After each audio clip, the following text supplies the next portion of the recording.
Salam dan bahagia Ibu dan Bapak Guru. Selamat datang kembali di modul Hukuman versus Konsekuensi versus Restitusi.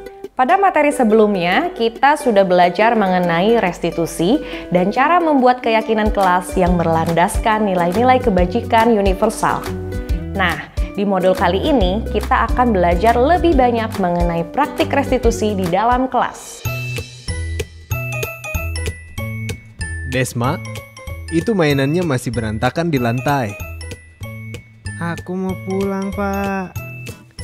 Iya, Bapak mengerti kalau kamu mau pulang. Tapi mainannya belum dirapikan. Kamu ingat nggak apa keyakinan kelas kita? Aku lupa. Itu ada di posternya. Bapak bantu bacakan ya. Setiap murid dan guru harus menjaga kebersihan dan kenyamanan kelas. Ini gambarnya. Aku salah ya, Pak. Setiap orang pernah salah kok. Bapak juga pernah. Bapak juga mengerti kamu pasti buru-buru ingin pulang. Tapi kita harus lakukan hal yang sudah kita sepakati. Coba Bapak mau tanya, Desma tahu tidak? Kira-kira apa salahnya Desma? Tidak merapikan mainan. Ya, jadi kalau mainan belum dirapikan, bagaimana ya cara kita perbaiki masalahnya? Aku harus rapiin mainannya, Pak. Kalau tidak, nanti mainannya hilang dan kelas kotor. Tunggu ya, Pak. Ya, ditunggu. Terima kasih ya Desma, sudah mau merapikan.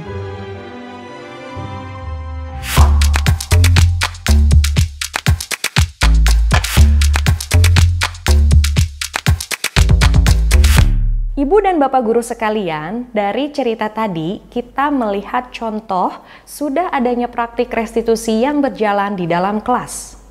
Pak Olan dan murid di kelas sudah mempunyai keyakinan kelas yang ditempel di dinding kelas.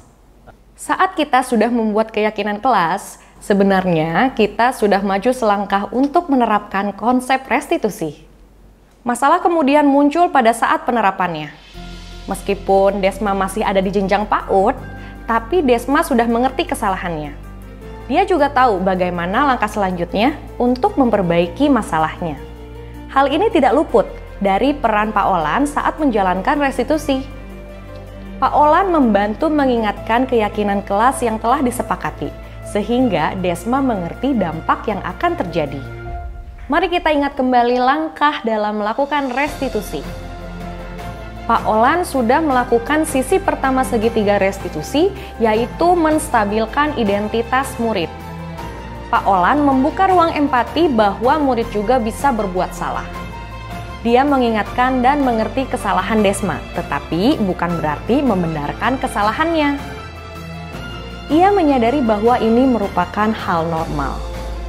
Ibu dan Bapak Guru, masih ingatkah tentang betapa bahasa tubuh dan intonasi suara sangat berperan penting dalam penyampaian informasi? Begitu kita sudah mulai masuk ke dalam proses restitusi, kita harus berhati-hati dalam berekspresi.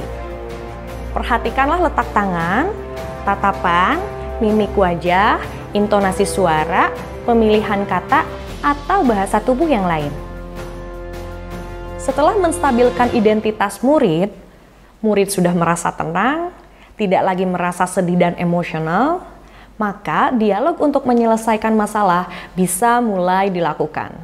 Kita bisa mulai dengan melakukan sisi kedua dalam proses restitusi, yaitu memvalidasi tindakan yang salah dengan cara menganalisis kebutuhan dasar murid. Apakah yang berusaha ia penuhi? Dan apa alasannya melakukan ini? Tanyakanlah dengan nada rendah dan netral. Berikan pertanyaan terbuka. Kita tidak perlu teriak-teriak, menggunakan nada suara tinggi, apalagi dengan menggunakan kata-kata dan ekspresi yang mengintimidasi. Selain energi kita yang terkuras, murid juga tidak akan terbuka, dan nantinya akan sulit bagi dia untuk menemukan solusi atas permasalahannya. Mari kita coba mengerti kebutuhan dasar Desma. Saat dia tidak mau merapikan mainannya dan bel sekolah sudah berbunyi, Desma sebenarnya mencari kebebasan. kebebasan dari rutinitas sekolah, dia ingin segera pulang. Oleh sebab itu, tidak mau merapikan mainan adalah cara yang ia pilih, dan Pak Olan mengerti akan hal itu. Setelah kita memvalidasi tindakan anak yang salah, mari masuk ke sisi segitiga yang terakhir, yaitu menanyakan keyakinan. Pak Olan sudah menanyakan keyakinan kelasnya. Meskipun Desma menjawab lupa, Pak Olan membantu membacakan dan menunjukkan gambarnya. Sehingga Desma terpancing untuk berpikir langkah yang harus dilakukan untuk memperbaiki kesalahannya. Dengan menggunakan teknik ini, Desma mengerti dampak dari kesalahannya, sehingga dia tahu solusi terbaik. Sampai di sini, proses restitusi Desma berhasil dan selesai. Proses restitusi memang tidak terjadi secara instan di dalam kelas. Kita perlu mengupayakan pelan-pelan agar murid terbiasa untuk menganalisa kesalahan dan bisa memperbaikinya. Tetapi pada penerapannya tidak semua murid seperti Desma. Banyak murid yang tidak mau menjawab atau diajak berdiskusi. Ada yang memilih diam atau bahkan menjawab tidak tahu pada semua pertanyaan kita. Jika kita menghadapi kasus seperti ini, langkah apa yang bisa kita lakukan?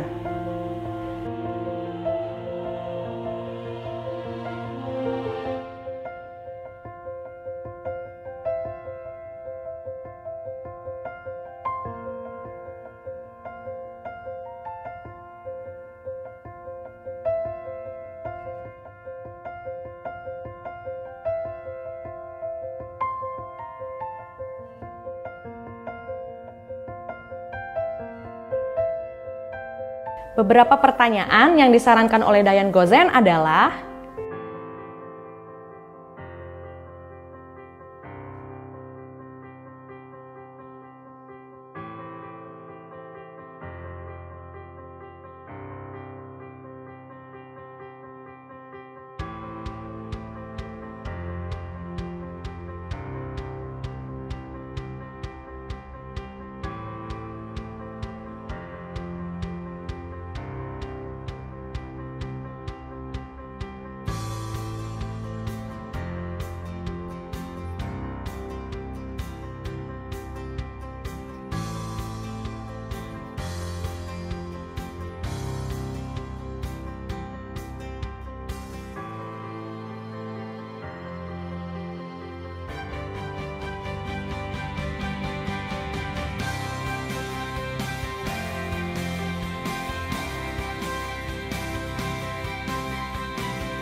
jika pada saat ini kita bertanya, ternyata murid masih diam atau tetap menjawab tidak tahu, tetaplah tenang.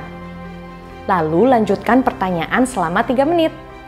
Hindari pertanyaan yang bersifat menyudutkan seperti, "Kamu kan yang melakukannya," atau "Kamu tahu kan, kamu tidak boleh melakukan itu." Murid cenderung akan menutup diri. Saat murid diam saja atau menjawab tidak tahu, terimalah dulu keadaannya. Kemudian kita jelaskan bahwa keadaan ini akan dibahas kembali ketika semuanya sudah lebih tenang. Ungkapkan juga pada murid harapan kita di pertemuan berikutnya seperti, semoga kita bisa mendapatkan solusi yang terbaik nanti. Jika pada saat diskusi lanjutan, murid tetap memilih diam atau menjawab tidak tahu, kita bisa membuka ruang empati dengan menceritakan refleksi kita. Ceritakanlah pengalaman saat kita berbuat salah. Yakinkan pada murid kita bahwa tidak apa-apa berbuat salah. Ibu dan bapak guru pun pernah berbuat salah.